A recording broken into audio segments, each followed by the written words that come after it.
Alright, what up, my non-existent audience? We are back for another episode of Unscripted Comic Book Reviews, and today we are looking at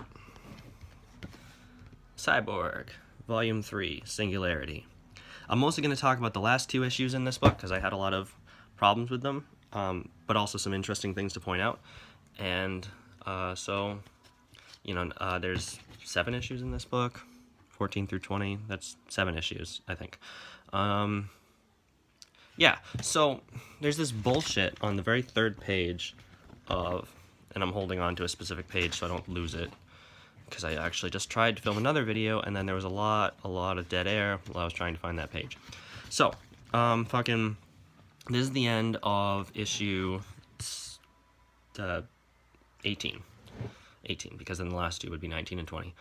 And Victor has finally gotten over the problem of, oh, as Cyborg, am I a man or a machine? Do I still have a soul? Yada, yada, yada. It's been this 18-book story arc with Victor dealing with his relationship to his father, and his father having turned him into Cyborg, and what that means. What is humanity? What is a soul? Can one lose a soul? Can one gain one back? It was really interesting, and it had a really satisfying ending. And then,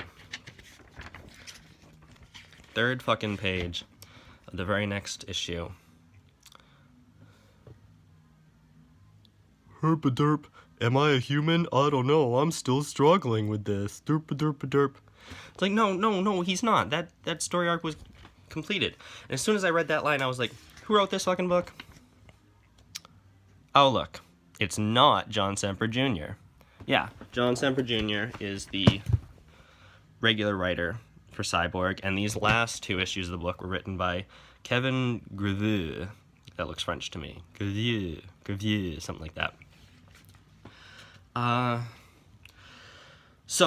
Aside from that dumbness, and there's more dumbness, but I want to stop having to hold this page right here, so I'm going to go on to this. So there's a lot of commentary here about colonization and imperialism of the West, and how it really fucks over African nations and the chaos and turmoil it leaves them in.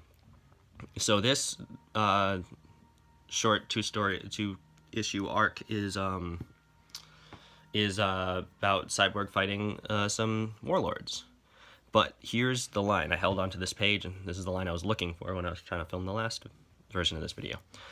So, you are no in position to protect anyone, my friend. Like all nations, you have come to our land to pick us clean of whatever treasures you find. You get fat off of the meat of Africa, and you spit out the bones, leaving none for those of us to whom the land belongs. And yeah, that's kind of how the rest of the world has treated Africa for a lot of history, and that's a large part of why it's so fucked up over there. Just in case there's anyone out there who still believes that Africa is, well, for one thing, it's not entirely uncivilized. They actually have cities and shit, and governments. But for the parts that are, like, really nasty, in case you were wondering why, it's not because, like, the people there are just inherently unevolved or incapable of inventing things. It's, 1, a general lack of resources, and 2, fucking white people. Straight up. The English and God knows who else, probably, I don't know, French, Italian, anybody, colonialists, imperialists, went and fucked shit up, took whatever resources they could for themselves, and fucked off of there. And now people are like, gee, why do so many Africans still live in grass mud huts? Gee, I don't know, maybe because their land's been stripped of all resources they could possibly build anything else out of? Well, anyway. So this story involves a magic fucking rhino's horn, which essentially works as a monkey's paw, and without even thinking about it, when Cyborg gets his hands on it, he goes, yeah, I don't want to be Cyborg anymore. I want to be human again. And then he's human again. And then he gets shot in the fucking head. And so he gets healed by this woman, Nayla. I guess it's not the head. The blood's around his head, and we're seeing his head. But, like, people don't generally survive getting shot in the head. I mean, people can survive fucking anything in comic books if the writers want them to, but yeah. So I don't know, he was shot in the guts or something. But without even thinking about it, without even thinking about the fact that he doesn't have cyborg powers anymore, He's like, well, let's go take down those warlords. We got to save those kids because the warlords are using kids. That's the thing. Cyborg and Sarah were initially in Sudan to investigate some meteorites that had fallen from the sky. That it turns out the warlords used the rhino's horn to make that happen. But being that it's a monkey's paw, they cheated the system by having the children make the wish rather than doing it themselves. So these meteorites full of treasure fell down from the sky. These guys are trying to harvest them, and Cyborg's here, and he's like, nah. So pretty soon, Cyborg starts feeling shitty as a human, and it turns out he's got malaria. That was his sort of monkey paw consequence.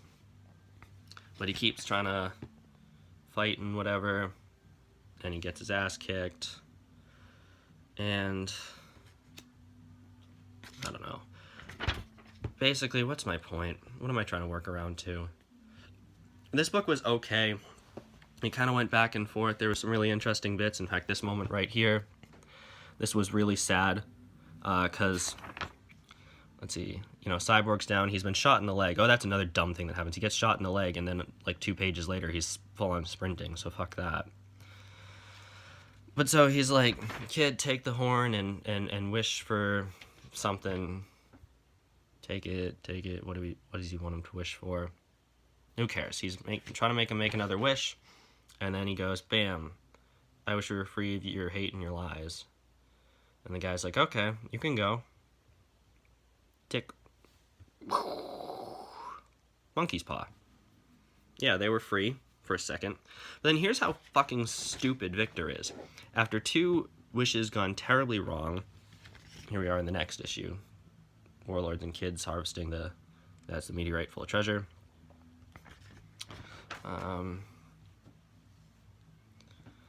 Oh man, so here's the thing too. Like, I'm trying to be sympathetic about, oh, you know, things are shitty because imperialism, but like, these warlords take it to an extent that's beyond. They justify it, you know. This fucking guy, he goes on, like, they catch this kid stealing. And he's like, oh, you were stealing from yourself? Yeah, everything we do here is for the benefit of the greater good. Greater good, blah, blah, blah. We gotta defeat oppression.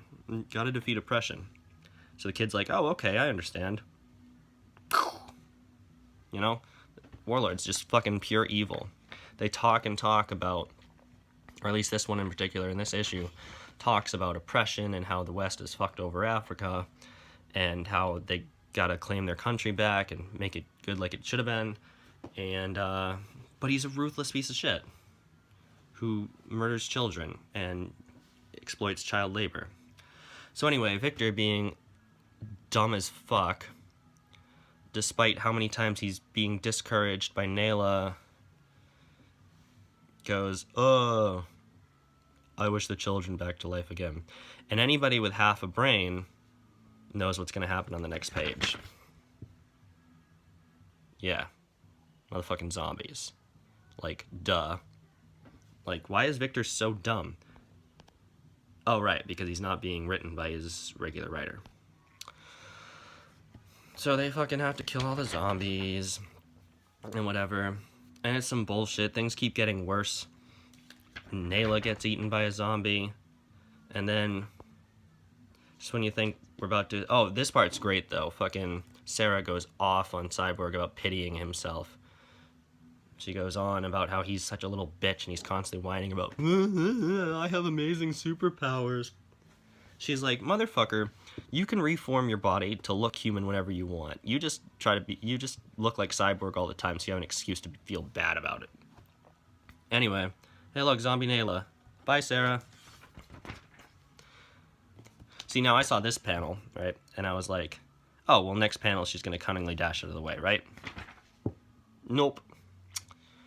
And I'm like, wow, they're really going far with this. I was pretty upset. I was like, Sarah's like a core character. They really just killed her off just now? Oh, just kidding.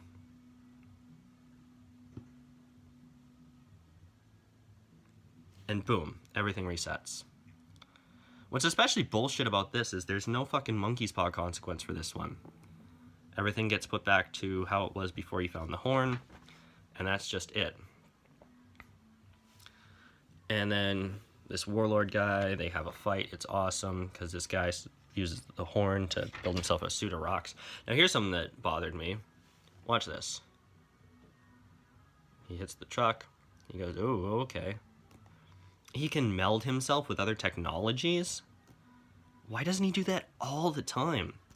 Why didn't he do that against the Kindred or anything? Why doesn't he fucking mold himself with, like, the skyscrapers in New York City and, you know, become super giant so he can fuck the shit out of any villain? Well, I don't know. But I also forgot about the real dumbest part of the whole book. This part is so dumb. So, fucking Cyborg has wished himself human, yada yada yada. Oh no, it's further back. Okay. Before he runs into the... Oh yeah. Okay. So, what's especially weird is... At one point along here, he straight up just goes... fucking Sarah or Nayla says to him, hey, you know, if you were Cyborg again, you'd have powers again. He's like, good point. I wish I was Cyborg again. And it's like, you know, he was so, oh, I don't want to be Cyborg. I wish I was never Cyborg. And then in an instant, he goes, yeah, I guess he was pretty cool having superpowers. It sucks that I'm not Cyborg anymore. But he, like, straight up says that he wishes he could be Cyborg again. Oh, yeah. Then I'll just use the horn to wish myself back to Cyborg. Well, there's a cost. Okay. And I'm thinking, oh, alright, you know, he's not doing it currently because the warlords have the horn, right? He must have dropped it in the struggle. Right? He definitely doesn't have the horn right now, right? Right? Oh, just kidding. He fucking charged into the middle of the warlord's camp, completely human and powerless and sick with malaria. Yeah, because that was his, if I didn't mention that already, that was his monkey paw consequence for wishing to become human. He got malaria immediately. He had the horn on him.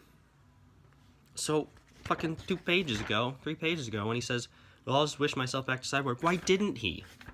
Instead, he didn't do that, and then fucking charged into an enemy camp, powerless, get the shit kicked out of him, shot through the leg. Just like, you know, Victor Stone's smarter than this. Everything he does in this book is so dumb and makes no sense. And it makes me wonder if this is almost like a fan fiction kind of story, like Kevin was just like, I would like to see this happen with Cyborg. Oh, and I want to explore that element where, like, he's not sure about his humanity. Hey, guess what? We did that for 18 issues. Did you read them? No.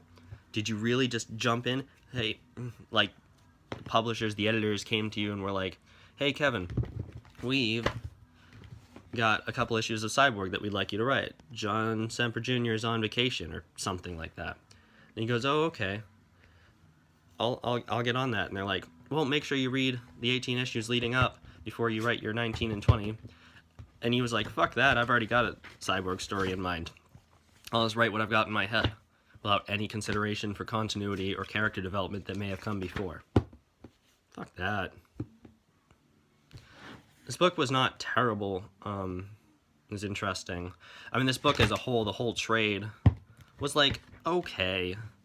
I generally find myself with Cyborg going like, yeah. It has its moments. There are some really good moments.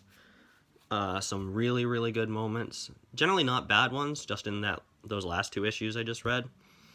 But I keep reading Cyborg because he's part of the Justice League, and I just want to have this complete mental picture. I want to have all the knowledge of everything that has happened to Justice League and every member of it since Rebirth. That's kind of my goal. So I'll keep reading Cyborg. This book wasn't amazing, but it was okay. And that's about it for today.